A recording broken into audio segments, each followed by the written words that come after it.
নমস্কার, আমি স্বপ্না ভাদুড়ী। ভারতীয় জনতা পার্টির যত নেতা নেত্রী আছে বা মন্ত্রী আছে তাদের মুখের ভাষা না কখনোর জন্য ভালো কিন্তু ভারতবাসী শুনিনি, আর মনে হয় আগামীতেও শুনতে পাবে না। হ্যাঁ, আমি স্বপ্না ভাদুড়ী। অন্যায় দেখলে প্রতিবাদ করি, অন্যায় দেখলে স্বপ্না ভাদুরীকে আজ কয়েকটা সরাসরি প্রশ্ন করতে চাই। আপনি আজ বলছেন আপনার প্রতিবাদ কোনো রাজনৈতিক দলের বিরুদ্ধে ছিল না, শুধু অন্যায়ের বিরুদ্ধে ছিল। তাহলে প্রশ্ন হলো, অতীতে আপনার অধিকাংশ বক্তব্য কেন একটা নির্দিষ্ট রাজনৈতিক দলের বিরুদ্ধে বেশি দেখা গেছিল? আপনি যদি সত্যি নিরপেক্ষ হন, তাহলে বিভিন্ন রাজনৈতিক পক্ষের বিতর্কিত ঘটনায় আপনার প্রতিবাদের মাত্রা সব সময় সমান ছিল কি? মানুষ আজ জানতে চাইছে, প্রতিবাদ কি সত্যিই নীতির জন্য ছিল, নাকি সময় অনুযায়ী নিজের অবস্থান বদলানোর একটা কৌশল ছিল? আরও একটা প্রশ্ন, যখন একজন মানুষ বারবার নিজেকে প্রতিবাদী বলে তুলে ধরেন, তখন কি সেটা সত্যিকারের প্রতিবাদ, নাকি ধীরে ধীরে নিজের পরিচিতি ও জনপ্রিয়তা বাড়ানোর একটা উপায় হয়ে দাঁড়ায়? সবচেয়ে গুরুত্বপূর্ণ প্রশ্ন, যদি অতীতে আপনার বক্তব্য এতটাই রাজনৈতিকভাবে একপেশে না হতো, তাহলে আজ আপনাকে কেন বারবার বলতে হচ্ছে আমি কোনো রাজনৈতিক দলের বিরুদ্ধে নয়? আজকের দিনে সোশ্যাল মিডিয়ায় সবচেয়ে সহজ কাজ হলো নিজেকে প্রতিবাদী হিসাবে প্রতিষ্ঠা করা। দুটো আবেগঘন পোস্ট, কয়েকটা তীব্র মন্তব্য আর কিছু নির্দিষ্ট ঘটনার সময় হঠাৎ সক্রিয় হয়ে উঠলেই অনেকেই ভাবতে শুরু করেন তিনি সমাজের বিবেক। কিন্তু প্রশ্ন হচ্ছে, সত্যিকারের প্রতিবাদী কাকে বলে? যিনি সব অন্যায়ের বিরুদ্ধে সমানভাবে কথা বলেন, নাকি যিনি পরিস্থিতি বুঝে নিজের বক্তব্যের রং বদলান? স্বপ্না ভাদুরীকে ঘিরে এখন ঠিক এই প্রশ্নটাই উঠছে, কারণ তার বর্তমান পোস্টে তিনি বোঝানোর চেষ্টা করছেন যে তার প্রতিবাদ কোনো রাজনৈতিক দল বা সম্প্রদায়ের বিরুদ্ধে ছিল না, শুধু অন্যায়ের বিরুদ্ধে ছিল। কিন্তু মানুষ এখন অতীত ভুলে যায় না। সোশ্যাল মিডিয়ার যুগে পুরনো পোস্ট, পুরনো বক্তব্য, পুরনো অবস্থান সব কিছুই থেকে যায়, আর সেখানেই ধরা পড়ে যায় তার আসল অসঙ্গতি। অনেকেই লক্ষ্য করেছেন, একটা সময় স্বপ্না ভাদুরীর বক্তব্যে বিজেপি বিরোধিতা ছিল খুবই স্পষ্ট। শুধুমাত্র মতবিরোধ নয়, অনেক ক্ষেত্রেই সেই সমালোচনার ভঙ্গি ছিল ধারাবাহিক ও একমুখী। তখন কিন্তু তিনি বলেননি যে আমি কোনো রাজনৈতিক দলের বিরুদ্ধে নই, বরং তখন তার পোস্ট এবং মন্তব্য এমন একটা ইমেজ তৈরি করেছিল যেখানে তিনি কার্যত এক নির্দিষ্ট রাজনৈতিক অবস্থানের প্রতিনিধিত্ব করছেন বলেই মনে হতো। কিন্তু ওই যে সময় বদলেছে, রাজনৈতিক পরিবেশ বদলেছে, মানুষের প্রতিক্রিয়া বদলেছে, আর সেই সঙ্গে বদলেছে বক্তব্যের ভাষাও।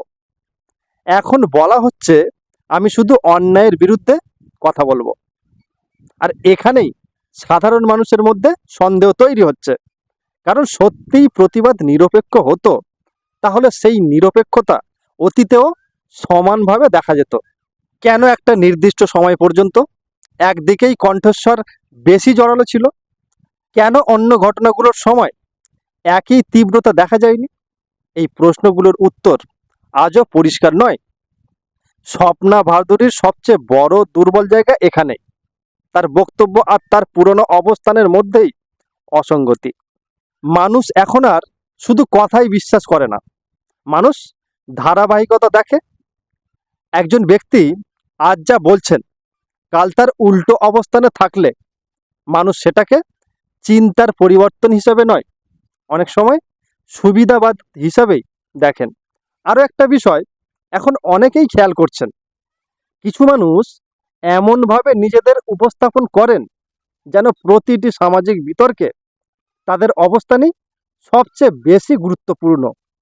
বারবার নিজের নাম সামনে আনা, নিজের বক্তব্যকে কেন্দ্র করে আবেগ তৈরি করা, নিজেকে প্রতিবাদের প্রতীক হিসেবে তুলে ধরা, এই প্রবণতা আজকাল খুব সাধারণ হয়ে গেছে।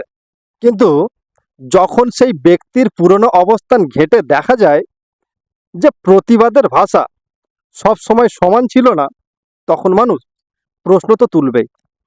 সবচেয়ে বড় কথা হলো, সত্যিকারের প্রতিবাদী মানুষ সাধারণত নিজেদের নিয়ে এত ব্যাখ্যা দেন না। তাদের কাজই তাদের পরিচয় তৈরি করে। কিন্তু যখন বারবার বলতে হয় আমি কোনো দলের বিরুদ্ধে নয়, তখন অনেকের মনে প্রশ্ন জাগে, এই ব্যাখ্যা দেওয়ার প্রয়োজনটাই কেন পড়ছে?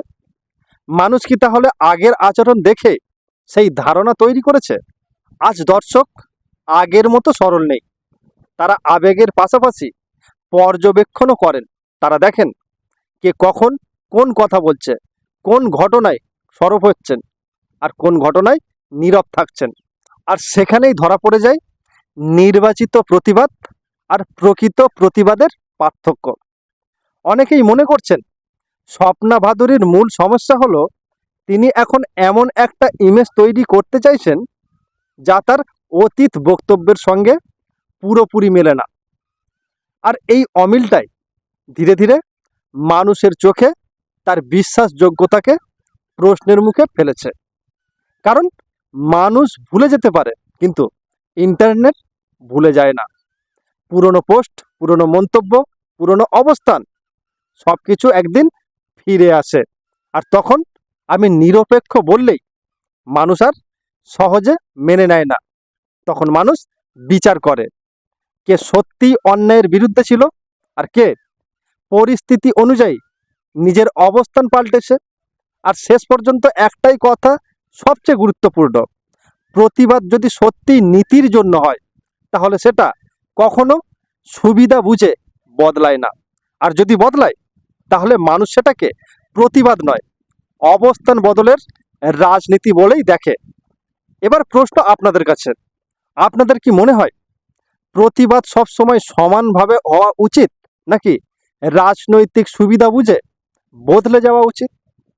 স্বপ্না ভাদুরীর পুরনো বক্তব্য আর বর্তমান বক্তব্য দুটো মিলিয়ে আপনাদের কাছে কি সেটা ধারাবাহিক প্রতিবাদ মনে হচ্ছে, নাকি অবস্থান বদলের রাজনীতি? কমেন্টে নিজের মতামত অবশ্যই লিখুন, এবং আপনারা কি ভাবছেন সেটা জানাটা খুবই গুরুত্বপূর্ণ। এবং ভিডিওটি বেশি বেশি করে শেয়ার করুন, যাতে মানুষ আরও বিষয়টা পরিষ্কার বুঝতে পারেন। তো দেখা হচ্ছে পরবর্তী কোনো নতুন ভিডিওতে। ততক্ষণ আপনারা ভালো থাকবেন, সুস্থ থাকবেন। নমস্কার।